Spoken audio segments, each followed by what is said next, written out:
சீமான் அவர்களை இவ்வளவு கேவலமா தளபதி விஜய் பேசியிருக்காராம். தாவேக்காவின் 2வது மாநில மாநாடானது மதுரையில் நடந்துச்சு. நிறைய விஷயங்களை தளபதி விஜய் அவர்கள் பேசியிருந்தாரு. அதுல ஒரு விஷயமா சிங்கத்தை பத்தி பேசும்போது அவர் என்ன சொல்லியிருந்தாருன்னா, சிங்கம் எப்பாவதான் வேட்டையாடும், அதுவும் வேட்டையாடும் போது உயிரோடு இருக்கக்கூடிய அதை விட பெரிய சைஸ்ல இருக்கக்கூடிய விலங்குகளை தான் வேட்டையாடும், அதுல ஜெயிக்கவும் செய்யும். எக்காரணம் கொண்டு எவ்வளவு பசி இருந்தாலுமே கெட்டுப்போன உயிரோடு இல்லாத விலங்குகளை தொட்டு கூட பார்க்காது அப்படின்னு சொல்லிட்டு சொல்லியிருப்பாரு. எவ்வளவு பசியில் இருந்தாலும் உயிர் இல்லாததை கெட்டு போனதை தொட்டு கூட பார்க்காது.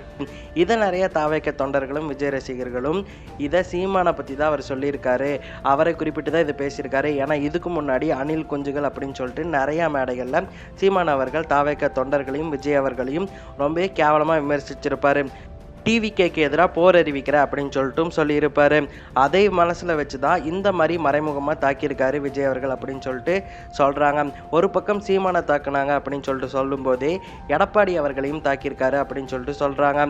அதிமுகவை இது வரைக்கும் தாக்கலை, எடப்பாடி அவர்கள் பற்றி இது வரைக்கும் பேசலை அப்படின்னு சொல்லிட்டு இருக்கும்போது இந்த மேடையில் என்ன சொல்லியிருந்தாருன்னா, எம்ஜிஆர் மாதிரி ஒரு தலைவர் உருவாக்கிய கட்சியை இப்போ யார் ஆண்டுட்டு இருக்கா, யார் கையில் அது இருக்குன்னே தெரியல அப்படிங்கிற மாதிரி குறிப்பிட்டு எடப்பாடி அவர்களையும் தாக்கி பேசியிருப்பாரு. எம்ஜிஆர் அவர்கள் ஆரம்பிச்ச அந்த கட்சியை கட்டி காக்கிறது யாரு? அதுக்கு உடனடியாக எடப்பாடி அவர்கள் ரிப்ளை பண்ணியிருப்பாங்க, ஒரு கட்சி தலைவருக்கு தெரியாதா அதிமுக யார் கையில் இருக்குது அப்படின்னு சொல்லிட்டு ஒரு ரிப்ளை கொடுத்துருப்பாங்க. அது ரிப்ளை மாதிரியே இல்லை, யார் கையில் இருக்குன்னே தெரில அப்படின்னு சொல்லிட்டு கலாய்க்கிற மாதிரி தானே சொல்கிறாரு. இவர் என்ன உங்களுக்கு என் பேர் தெரியலையா அப்படின்னு கேட்குற மாதிரி கேட்குறாரு அப்படிங்கிற மாதிரி தான் நமக்கு இருந்துச்சு. சரி, இப்போதைக்கு இருக்கக்கூடிய அரசியல் சூழ்நிலையில் யார் பேசுகிறது கரெக்டு, யார் பேசுகிறது தப்பு அப்படிங்கிறத கருத்துக்களில் பதிவிடுங்கள்.